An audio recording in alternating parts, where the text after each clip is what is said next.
నిర్ణయం తీసుకుంది ప్రభుత్వం. ఖచ్చితంగా అభినందించాల్సిందే కదా, మీరేం చెప్తారు? ముందుగా మీకు ప్రేక్షకులకి పైన ఉన్న మిత్రులందరికీ కూడా నమస్తే. నేను ఒక విషయం చెప్తానండి. ఈ అభినందించాల్సింది ప్రభుత్వాన్ని కాదు, అభినందించాల్సింది ఈ చట్టం తీసుకొచ్చినందుకు కాదు. ఈ ప్రభుత్వాన్ని మనం తిట్టాలా. ఎందుకు తిట్టాలి? నేను చాలా సీరియస్ గా చెప్తున్నా, చాలా బాధ్యతాయుతంగా చెప్తున్నా ఈ మాట. ఏదో జోక్స్ కాదు, ఏదో తిట్టాలని కాదు. ఈ ప్రభుత్వాన్ని తిట్టాలా, నిజంగా చెప్తున్నా, నిజంగా తిట్టాలా. ఎందుకు తిట్టాలంటే రెండు విషయాలు తిట్టాలి. మొట్టమొదటి విషయం నేను చెప్తాను చూడండి sir. Maintenance and welfare of parents and senior citizens act 2007 ఉంది. Maintenance and welfare of parents and senior citizens act 2007. ఇది కాంగ్రెస్ ప్రభుత్వ హయాంలో తీసుకొచ్చినటువంటి బిల్లు. ఈ చట్టం 2007లో తీసుకొచ్చినటువంటి చట్టం యూపీఏ హయాంలో తీసుకొచ్చినటువంటి చట్టం. ఆ చట్టం ప్రకారము ఒక ట్రిబ్యునల్ ఏర్పాటవుతుంది. ఆ ట్రిబ్యునల్ నిర్ణయిస్తుంది పేరెంట్స్ కి మెయింటెనెన్స్ కింద ఎంత డబ్బు ఇవ్వాలి అనేది. ఆ ట్రిబ్యునల్ నిర్ణయిస్తుంది. ఇక్కడ రాష్ట్రంలో ఉన్నటువంటి ఈ రేవంత్ రెడ్డి ప్రభుత్వం ఈ 2007 చట్టాన్ని అమలు చేయలేక, అసలు ఆ చట్టం ఉండదన్న కూడా విషయం తెలియక, ఏదో కొత్త బిల్లు తీసుకొచ్చేసి ఏదో మేము గొప్పలు చేసామని చెప్పేసి సంకల్పం గుర్తుకుంటున్నారే కానీ ఈ చట్టాన్ని అమలు చేస్తే సరిపోతుంది సార్. ఈ 2007 చట్టాన్ని అమలు చేస్తే సరిపోతుంది. దీని ప్రకారం ట్రిబ్యునల్ నిర్ణయిస్తుంది ఎంత డబ్బు ఇవ్వాలా పేరెంట్స్ కి అనేది. దాని తర్వాత ఇప్పటికే ఈ యొక్క చట్టం అనేక రాష్ట్రాల్లో అమలు అవుతుంది.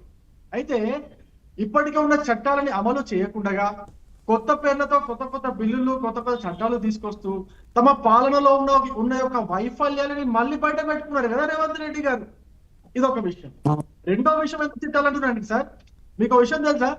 దాదాపు 2600 మంది రిటైర్డ్ ఉద్యోగులు, వృద్ధాపంలో ఉన్నటువంటి ఉద్యోగులకు వాళ్ళకు రావాల్సినటువంటి బెనిఫిట్స్, పెన్షన్ కావచ్చు, గ్రాట్యుటీ కావచ్చు, జీపీఎఫ్ లాంటి బెనిఫిట్స్, అది వాళ్ళ హక్కు. ప్రభుత్వం ఇస్తున్న డబ్బులు కాదు. వాళ్ళ జీతంలో నుంచి నెల సేవ్ చేసుకున్నటువంటి డబ్బు దాదాపు 2600 మందికి ఇప్పటి వరకు కూడా ఇవ్వట్లేదు ఈ ప్రభుత్వం. దాదాపు 80 మంది రిటైర్డ్ ఉద్యోగులు ఈ డబ్బు అందక ఆవేదనతో మరణించినటువంటి పరిస్థితి ఈ రాష్ట్రంలో ఉన్నది. ఈ ప్రభుత్వాన్ని తిట్టాలన్నా వద్దా మీరు చెప్పండి. ఈ ప్రభుత్వాన్ని ఏ విధంగా తిట్టాలి మీరు నిర్ణయించండి. 2600 మందికి పెన్షన్లు ఇవ్వట్లేదు, వాళ్ళ గ్రాట్యుటీ, వాళ్ళ పిఎఫ్ అమౌంట్ కూడా ఇవ్వట్లేదు అని చెప్పేసి హైకోర్టు మొట్టికాయలేసి హైకోర్టు ద్వారా డెడ్ లైన్ పెట్టించుకున్నటువంటి ఒక ప్రభుత్వాన్ని తిట్టకుండా ఏ విధంగా ఉండబట్టారు సార్? నాకు అర్థం కాదు. మళ్ళీ వీళ్ళు చెప్తారా మేము గొప్పలు చేసాము, పేరెంట్స్ కోసం మేము మంచి బిల్లు తీసుకొస్తామని చెప్తున్నారా? ఉంటారా సార్ చెప్పుకోవడానికి?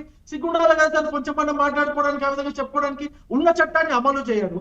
పోనీ ఉన్న చట్టాన్ని అమలు చేయాలంటే అదొక విషయము. మరి ఇదే ఒక బాధ్యత ఉన్నటువంటి ప్రభుత్వము తల్లిదండ్రులకు నేను బాధ్యత తీసుకుంటున్నా అన్నటువంటి పెద్ద ప్రసంగాలు ఇస్తున్నటువంటి రేవంత్ రెడ్డి గారు తల్లిదండ్రుల వయసు ఉన్నటువంటి వృద్ధాప్యంలో ఉన్నటువంటి రిటైర్డ్ ఉద్యోగులకు వాళ్ళ బెనిఫిట్ ఎందుకు ఇవ్వరు సార్? ఎందుకు సార్ ఎందుకు ఆపుతున్నారు సార్? హైకోర్టు మొట్టికాయలేషన్ కూడా డబ్బులు ఎందుకు ఇవ్వట్లేదు సార్? వాళ్ళ డబ్బులు వాళ్ళకి ఎందుకు ఇవ్వట్లేదు సార్? ఎందుకు సార్? వృద్ధాప్యంలో ఉన్న వాళ్ళు వచ్చి ధర్నాలు చేయాలా సార్? వాళ్ళ ధర్నాలు, దీక్షలు చేయాల్సినటువంటి పరిస్థితి కల్పిస్తుంది ఎవరు సార్? తెలంగాణ రాష్ట్రంలో వృద్ధాప్యంలో ఉన్నటువంటి సీనియర్ సిటిజన్స్ ని వేధిస్తున్నది ఎవరు సార్? ఈ ప్రభుత్వం కదా, రేవంత్ రెడ్డి కదా. నేను తిట్టకూడదా? చెప్పండి మీరు. ఇదొక బిల్. సరే, మీరు క్వశ్చన్ చేస్తున్నారు. ఒకసారి నుమాన్ గారు మీ ప్రశ్నలకు ఆన్సర్ చేస్తారు. నేనేమంటున్నా సార్, అట్లా కదా సార్, నేనేమంటున్నా కొంచెమన్నా అసలు మనం ప్రభుత్వంలో ఉన్నాము, పేరెంట్స్ కి సంబంధించిన బిల్లుస్ ఏమో ఉన్నాయి, పాత చట్టాలు ఏమో అన్ని తీసుకొని చెక్ చేసుకొని మనమేమన్నా చక్కగా చేస్తున్నామని చెప్పేసి ఒక్కసారి రివ్యూ చేసుకొని కదా సార్ మాట్లాడాల్సింది రేవంత్ రెడ్డి గారు. ఆయన ఇష్టం వచ్చాడు మాట్లాడతాడు. దేశంలో ఏకైక రాష్ట్రం, సముద్ర తీరం లేని రాష్ట్రం తెలంగాణ మాట్లాడతాడు. 19 రాష్ట్రాలు ఉంటే తెలంగాణ మాట్లాడతాడు. ఇటువంటి ముఖ్యమంత్రి దొరికినందుకు నిజంగా మనం మొట్టికాయలు వేసుకోవాలి సార్. అంతే, మనం చేసిన తప్పు మనం మొట్టికాయలు వేసుకోవాలి. సరే, ఒకసారి నుమాన్ గారు రెస్పాండ్ అవుతారు. మీరు ఇన్ని అడిగారు కదా, మళ్ళీ మీరు మాట్లాడతారు. ఒక్క నిమిషం నుమాన్ గారితో మాట్లాడదాం. నుమాన్ గారు, సరే, ఈ చట్టం విషయానికి సంబంధించి డిస్కస్ చేద్దాం. అంతకన్నా ముందు